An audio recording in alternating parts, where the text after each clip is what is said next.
Welcome to the Wise and Happy Life podcast, where ancient wisdom meets modern science, and mindfulness, philosophy, and happiness practices blend with neuroscience, compassion, and common sense. Hosted by Bob Martin, meditation mentor, happiness coach, trial lawyer, and entrepreneur. This podcast explores how to live with grace, presence, and purpose in a complex world. Hey, hello, good people, and welcome to another episode of a Wise and Happy Life podcast. And as you all know, I like to start off with a little story that gives a theme to our guest and what we're going to be talking about today. And I want to let you know that I had a very good friend who happened to be the head of diagnostics at Columbia Medical Center in New York. And he was East Indian. We called him Boli. I don't know exactly why, but that's how he went. Anyway, he made me once this very bitter tea, and I was drinking it, and I asked him, "What is in it, and why do you want me to drink this horrible stuff?" And he just said to me, "What your body has forgotten, the earth remembers." And I've never been really sure what that meant, but I know that he was an Ayurvedic practitioner as well as being a Western scientist. And one of the things that he used to say, and pardon me if I pretend an Indian accent and it's not quite accurate, and this is how I remember him. He said, "Oh, Bob, if you look at someone, if you really look at them, you can tell what's wrong. You don't need all these tests. I have to do all these tests because of all that legal stuff. But if you look at somebody, you can really tell what's wrong." And he was, he always fascinated me, and the whole world of Ayurveda fascinates me. So today we have the joy of welcoming someone who has dedicated her life to the garden of Ayurvedic practices as a practitioner, somebody that's a guide to balance and understands the rhythms of nature and understands that there are seasons and spices and that everything's connected and there is the mind and the body and the spirit are all one. So please join me in welcoming my guest, Amita Sharma. Say hi, Amita. Thank you. Thank you so much. I just want to correct one thing. I am not a practitioner, but I have interviewed over 5,000 experts from all over the world. Okay. Maybe 500, maybe 1,000 Ayurvedic practitioners from India, from everywhere. So I just wanted to correct that. So I have been dedicated on this, me personally, for the last many, many years, but on a professional level for the last 3-4 years. So just a Right. correction. So actually, I might have misstated something else. You haven't dedicated your whole life to it because No, I don't. at one time you were heavily into our, commercial business CEOs, Yes. very high strung commercial work, and Yes. something led you to this. So can you Absolutely. tell Yes. us? Yeah, can you tell us about that? What was it that led you to this study of interviewing hundreds of specialists in Thousands. this area? Thousands. Thousands. Yeah. No, actually, my personal life on Ayurveda started when I was younger. Mm-hmm. And at that time, I did not understand, to be honest with you. When I was in my teens, I had jaundice and I could not eat certain foods and I had to be very careful. So I had to kind of, resort to Ayurveda as my rescue, right? My rescue thing. And then in my 30s, again, had a strange kind of fatigue. It was kind of, my labs were okay, but I had no idea, what was wrong with me. Sometimes my LDL, HDL, how they confuse you. So since that time, I actually resorted to Ayurvedic lifestyle for me personally to take care of myself and get my metabolism and my fatigue and all these things out. But what led me to the 500 and the thousands and thousands of experts that I interviewed was another episode in another decade of my life was in my right around when I turned 40. I started my perimenopause journey, and it was kind of pretty embarrassing.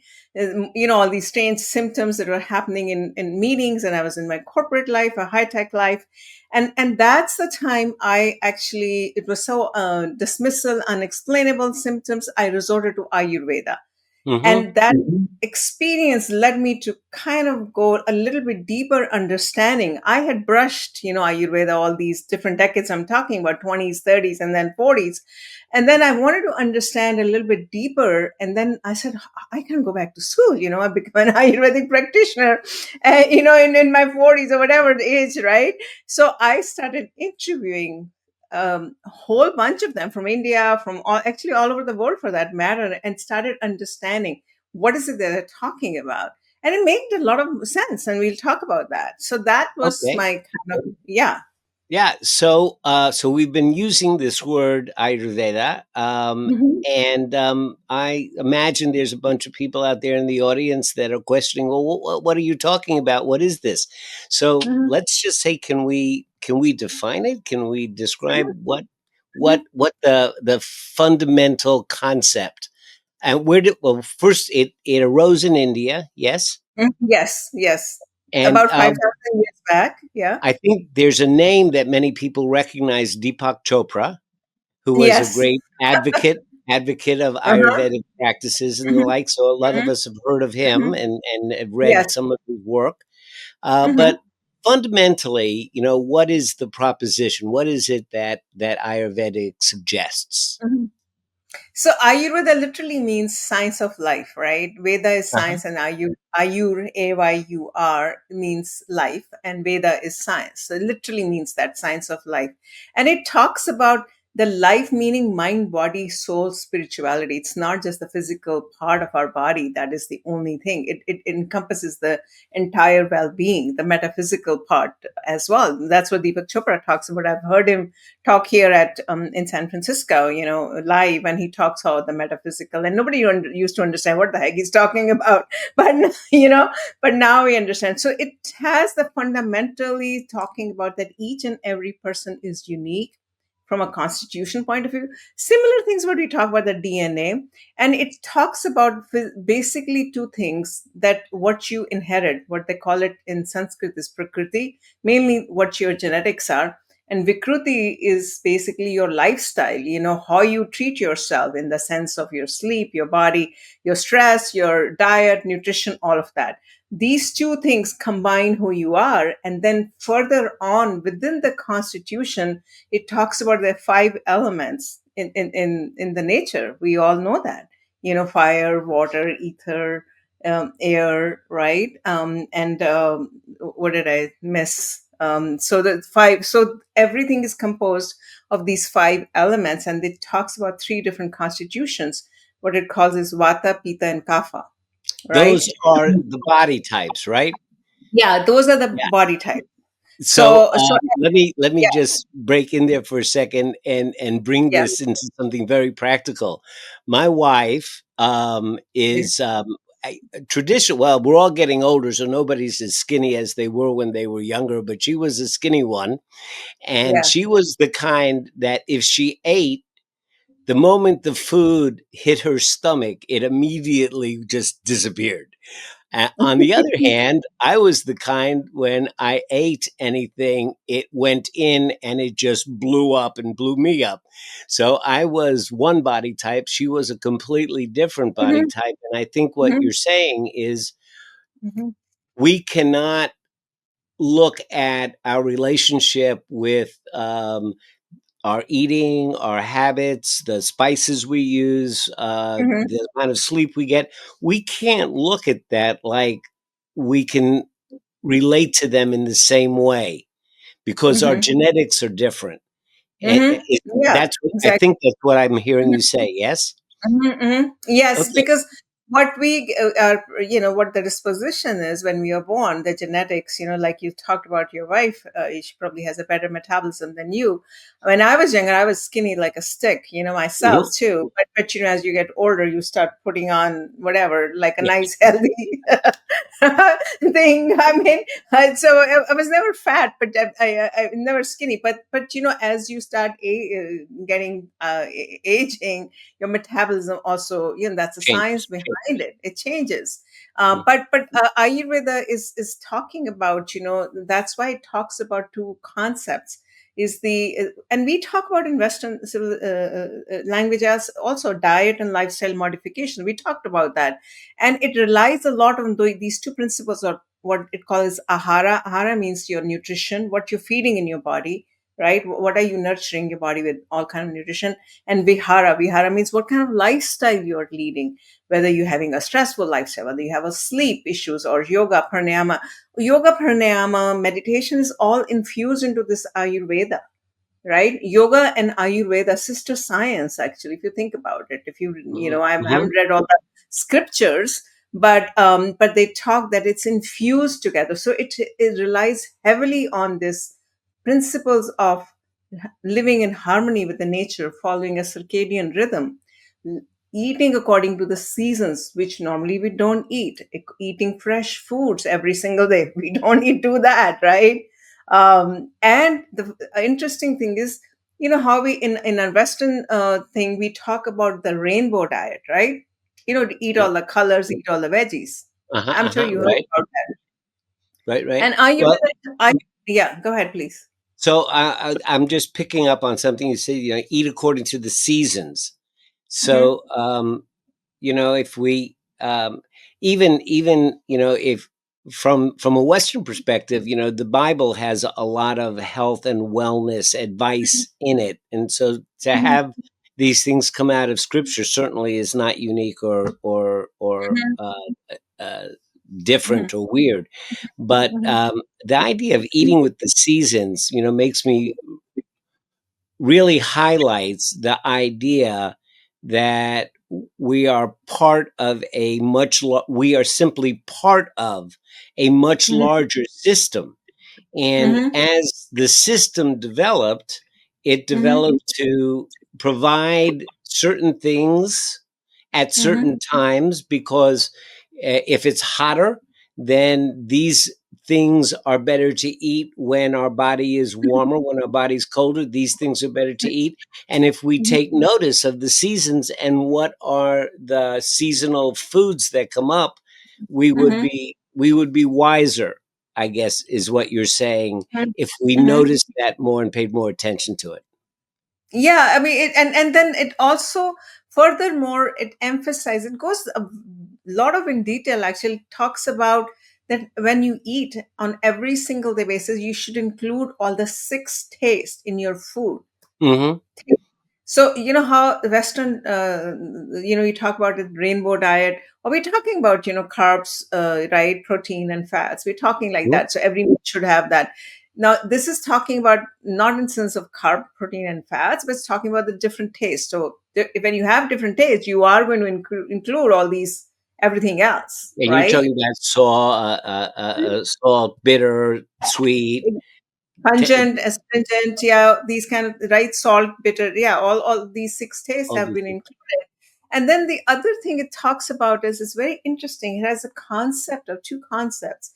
What it calls this is Agni and Ama. So Ama is basically, and toxins that kind of get built up in your body, right? Due to environmental toxins, due to the food that you're taking, due to the strange thoughts. So, and Agni is just a fire, digestive fire. So it lays a lot of emphasis on making sure your digestive fire, the point that you were making, that your wife could digest the food and you could not.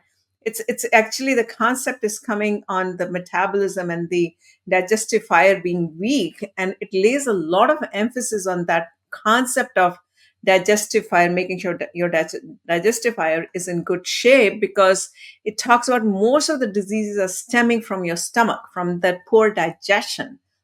So Hmm. it talks about not what you eat, but what you are able to digest, Right. right? Now I It's heard, a very important concept, very important yeah, concept. I heard that drinking water, well, first of all, drinking cold water or cold Yeah. drinks when Hmm. you eat food is not helpful, because the stomach has to be at a certain temperature for the digestive chemicals to work. And when you drink cold water or cold drinks, it puts the fire out and affects the ability to digest. Is that accurate? Yeah, that's what I was shocked, because that's what we do, right? When we go to the restaurant and say, "Oh yeah, bring ice water," right? Or Yeah. bring a whatever a drink, so Ayurveda talks about that you should have lukewarm water, and you should have in the morning first thing to get your digestion flowing. Have sort of like a hot water, or lukewarm water with some kind of herbs and spices. Herbs, I'll talk about that a little bit, and some of the so that you get your digestive fire going early in the morning, right? Mm-hmm. Because that Mm-hmm. is very important, your digestion. Like you said, when you eat the food, it needs to digest properly in our stomach. If it doesn't get digested, then you're building toxins if it doesn't come out of the body, right, in a waste properly, right? So that's concept of Agni and Ama. And then it's talking about the fact that once you build up these toxins, you need to flush it out seasonally. Mm-hmm. And Cleanse. you mentioned something else that I picked up on. You mentioned toxins, but you also mentioned thoughts in relationship to Mhm. toxins. And Yes. from what I know about, teaching meditation and brain science, when we are stressed, Mhm. it drops cortisol into our body, which, Mhm. if it is used immediately, is a good thing because it helps create energy and has all kinds of effects that will protect us from wounds and the like. But if Mhm. it's allowed to stay in the body, it Mhm. actually eats away at the sheathing of our Mhm. nervous system and causes us to be more sensitive to anxiety.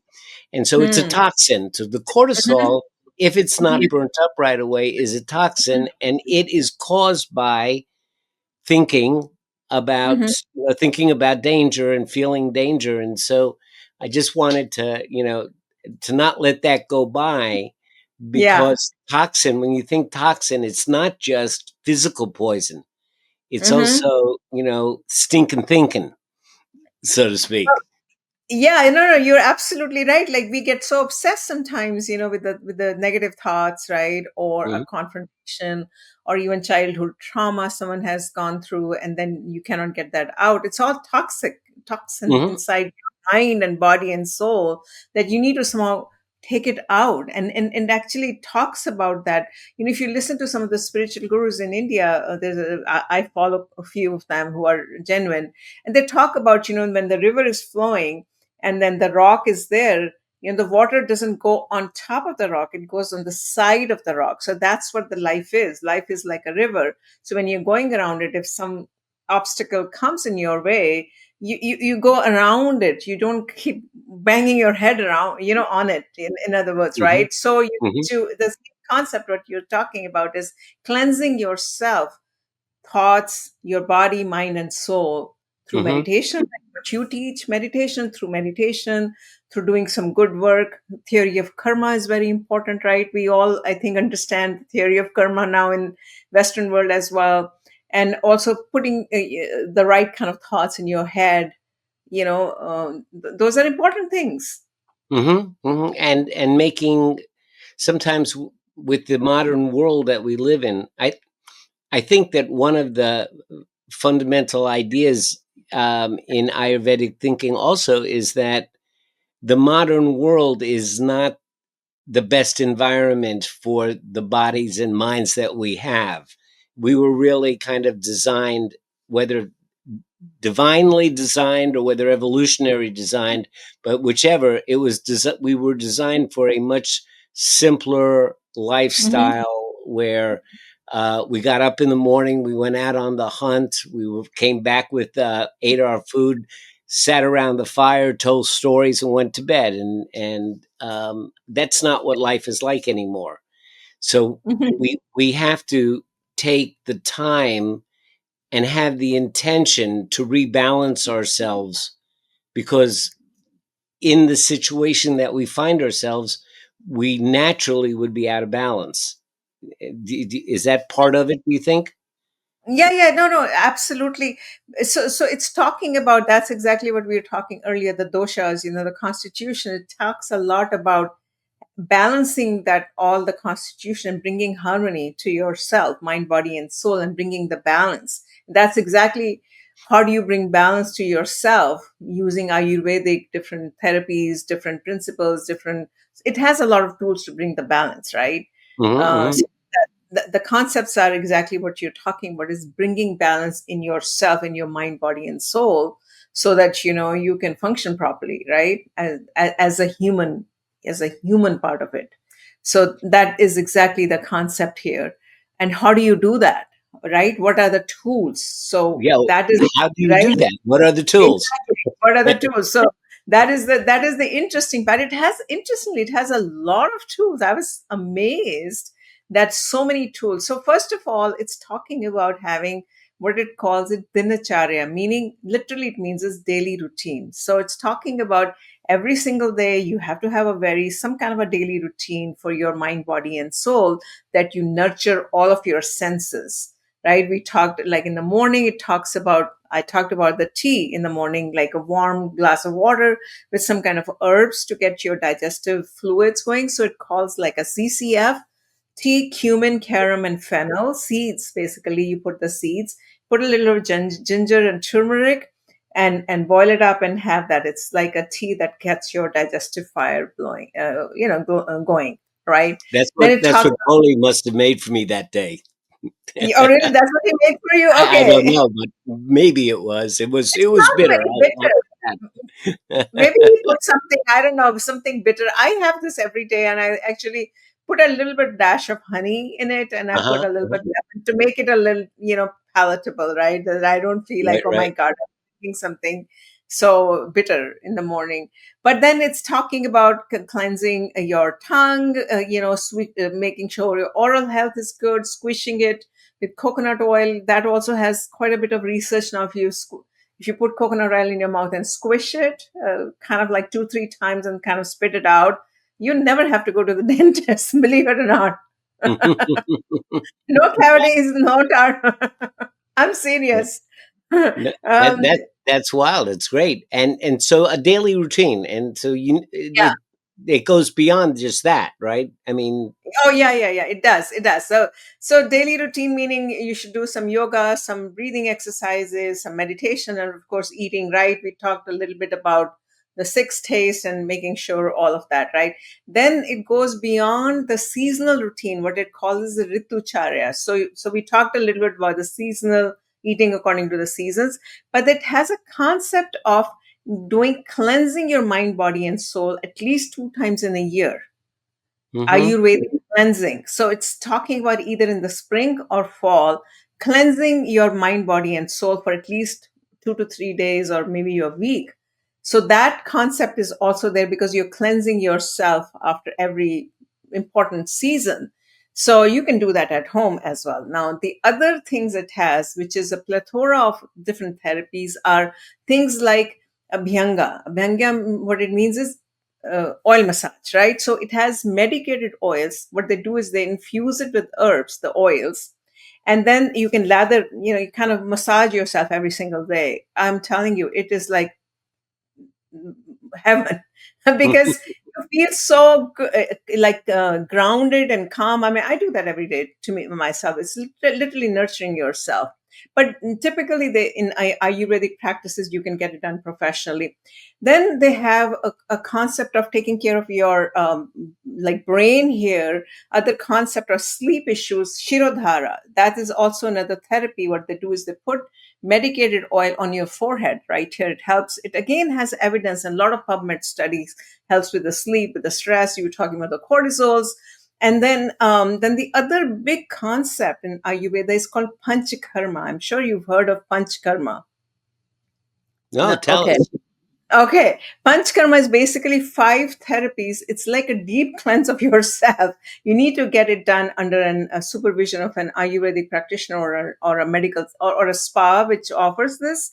So basically, what they're doing is they're feeding you ghee. Ghee is Mhm. readily available nowadays everywhere. So they Yeah. feed you ghee, and then you're purging. Either you're vomiting or you're purging, getting the toxins and the ama, what we were talking about, out of your body. I Mhm. have not got it done professionally, but I've done the cleanse part that I talked about earlier. the cleanse part, that you can do it at home, having some khichdi for 2-3 days, simple lentils and rice, a mono diet. You feed it for 3 days and do some CCFT and some yoga and pranayama and hydration all day. You cleanse yourself, not a juice cleanse, but simple, this kind of a cleanse. So this is basically talking about the cleansing and the therapies. There's so many therapies. I'm just giving a very Yeah, yeah, high, yeah. No. Well, let me right? let me let me be the devil's advocate. Having been a Mhm. lawyer, I could do that. Mhm. And see, there two obstacles that I would hear about meditation, but I imagine it's about this as well. The first is, oh, I just don't have the time to do all of that. Oh You know, yeah, I know. so time, I don't have the time and the money. And what I generally Mhm. say to folks about that is, if your very most loved uncle on the other coast was to pass away, all of a sudden you would find the time and money. So it's really not time and money. It's really the priority. You know, Mhm. do you Yeah. feel that you have the priority, or taking care of yourself has Mhm. the priority? And as far as time goes, you know, if you think about it, it might just be worth investing 10, 15 minutes a day Mhm. at Mhm. this point in your life, so Mhm. that you don't have a debilitating illness that robs you of all of your time for years later on.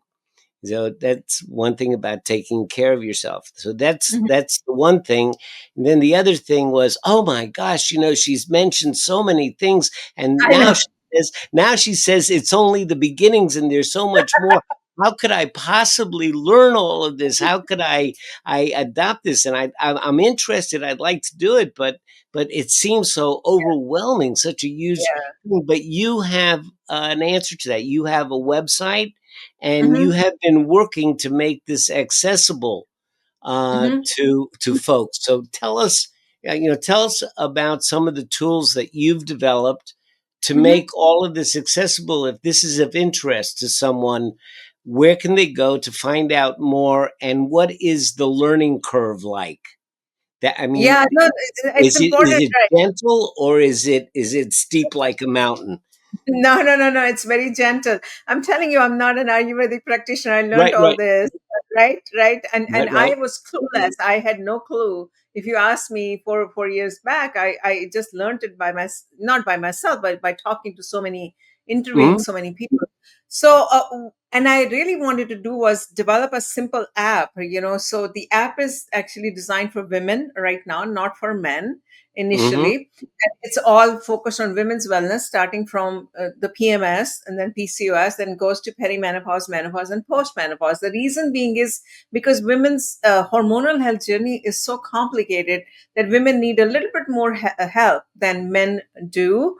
So that was the intention for women's wellness, and it's all about holistic, using Ayurvedic principles, using diet, all these holistic therapies that we talked about. The app is about that. It's a very gentle curve of learning, very, very Mhm. gentle curve. That So things like simple, yeah. yeah, so I imagine that since genetics Mhm. and your who what your body type is and your genetics is a piece of it. Does the app uh, is it personalized to the individual, or is it overall general education? No, it is personalized, depends on. So the first step is the self-care part. The self-care is not like personalized to a genetics point. It's too much, right? You need a Mm-hmm. lot of data points to come to that point of uh, giving someone a wellness degree, a wellness kind of a advice. So the first step is self-care based on whatever symptom the person is feeling. We Ah, put them in uh-huh, the right direction. So that kind of personalization is there, and also the personalization in terms of using AI personalization, right? That uh-huh, type of uh-huh. personalization. Now, when it comes to what you asked me, the gene and all those things, then you need a testing. The app cannot tell you what's going on inside Right, your body, right, right, as you can right, right. understand.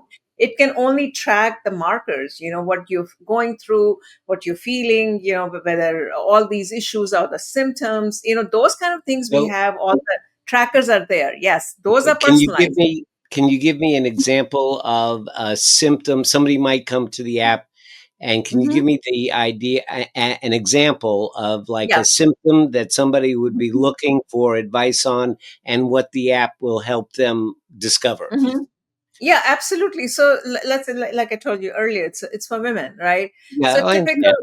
yeah. So typically, mid-age women are coming would be sleep issues, stress issues, as an example, or maybe gut health issues. I mean, they have typically three or four issues, not one, and general understanding of what is perimenopause, menopause, maybe mood swings, also, hot flashes. These are common issues that a women might go through.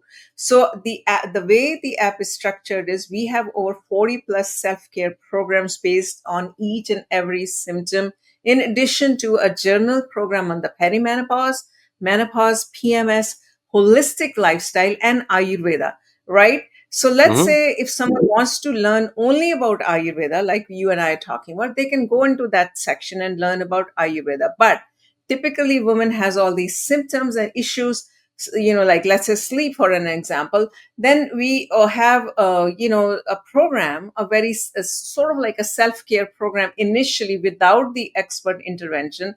But in the program, experts are the ones who are giving the coaching. It's not like a AI enabled or anything like that. It's the experts. For Hmm. example, a sleep MD is talking about what can you do to help yourself sleep better, what kind of supplements, as an example, what kind of deficiencies you might have. All sleep is also might be associated with your brain fog, and what can you do, like in terms of your breathing exercises, in terms of your yoga, in terms of your essential oils, in terms of what can you eat to help your stress go down, what kind of foods, right? All of this, what kind of Ayurvedic practices can help you, therapies if you want to sleep better, even acupressure. We have acupressure, hypnotherapy.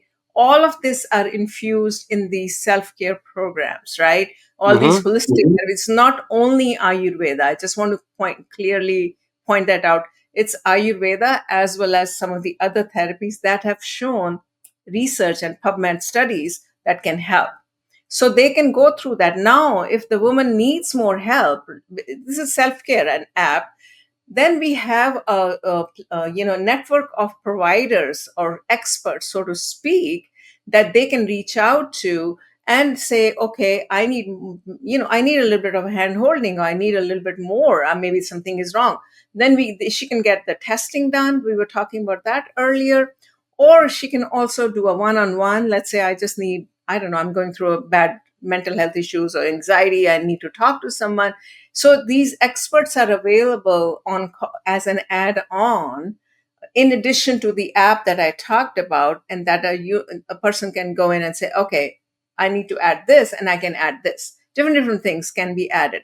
And between the add-on, the one-on-one, and the self-care, we have a middle ground, so to speak, and that is again affordable, would be self group kind of based counseling. So let's say a group of women who all of them have anxiety and sleep, put them all together. We have some experts once a month teaching them or helping them with thing, along with some coach who can support them through chat. So different kind of support is available depending on what a person is coming through and what level they are at. Someone could be, hey, I have no idea. Someone could be, I'm very advanced, right? Hmm. That is how this is structured. Yeah, no, So I hope. I remember. I'm sorry. I remember back years ago when drugs were just hitting, and I was, of course, I, being in criminal law and being a prosecutor and a defense attorney, I was involved with a lot of drug Mhm, cases, and mhm, society generally was trying to figure out what is the solution. And when I came to North Carolina, crack cocaine had just hit, and so mm, we got a community together of people, and everybody's was saying, well, we need to do something and stop this tomorrow, and we need to do this. And mhm, we we kept saying, to the community leaders, this isn't a one trick pony. Mm-hmm. there's not one solution. You have to Mm-hmm. look more like it is a diamond with 20 facets, and for Mm-hmm. each problem there are 20 different solutions which Mm-hmm. might be right for this particular person or that particular situation. So Mm-hmm. I just mentioned that because what I'm hearing you say is that your app is kind of designed with that, 200 Mm-hmm. facet idea, that each person comes and their situation or their issues may Mm-hmm. be common, and there's Mm-hmm. very many different levels and approaches that Mm-hmm. fit. Some may Mm-hmm. be just looking for some education, some may be Mm-hmm. looking for some more deeper therapy, some may be looking for a middle road, and they have different financial capacities, so there's Mm-hmm. different affordability things. And so um, for the person that's sitting back and saying, geez, this is really hard to go through, I don't know what I should do and where I can start, they can Mm-hmm. start with the app, and from there they can go anywhere. Yeah, That's exactly. the You idea. can't. Exactly. I can't fit one so many people in the same bottle. Right. Everybody is right. Everybody is individualized. We talked about that. That's what Ayurveda talks about. Everyone's different. Everyone's going to have their own, just whatever is going on in themselves. The app has to be flexible to accommodate whatever Hmm. permutation combinations are coming from here, and not force some kind of a generic articles that doesn't Right. work. That Right. doesn't make sense. We are talking about a personalized approach, not a one Tylenol fits all. You know what I mean? It's not You, a, it's you not take a two one. pills and I'll see you in the morning, Exactly. right? Exactly. So, It's not what a. is the name of this app? So it's still going to be called NourishDoc. We're launching in actually What say it to be called? What? NourishDoc. NourishDoc. Nourish Doc. Yes. Nourish Yes. Doc. N O Yes. U R I S H D O C. Like Yes. Nourish And Doc. Nourishing doctor, but exactly. short. Exactly. Nourish Doc. Nourish Doc. Exactly. And it's going Exactly. to launch when? Well, it's launching in a couple of weeks, so hopefully pretty soon, for around first week Well, of September or somewhere. probably by By the the time, time this airs and gets out there in the public, it'll be launched. But folks, we'll definitely have the links in the show notes, and mhm. you have a website. I think it's also called Yes, it is called Narita. nourishdoc.com or No, nourish dot. yes, Yes, NourishDoc.com, and when nourishdoc.com. the app, yes, when the app is publicly available, we're going to have it on the homepage. But so it'll be probably a couple of weeks. Sometime in September is when we are going to go live. We're just doing the final QA right now. So Yeah, yeah. yes, So, folks, I want to well, first, Amita, I want to thank you for coming on. Thank you for your time, and thank you for sharing with us, the fact that the arrogance that we might have of thinking that the medicine and that the way of thinking about health that we grew up with is the best and the only needs to be rethought. And in different parts of the world, people came up hmm with different ideas and things developed along different lines, but ultimately they lead to the same truth, which is hmm that we're all part of one large system, and hmm we need to both respect the earth and respect ourselves and our connection to it. So I ask everyone to check out her website and keep in touch with it. And when the app launches, it'll be there. And again, let me thank you for your time and sharing these thoughts with our audience. And I'm sure it'll make a difference. Thank you. Thank you for having me. You're welcome.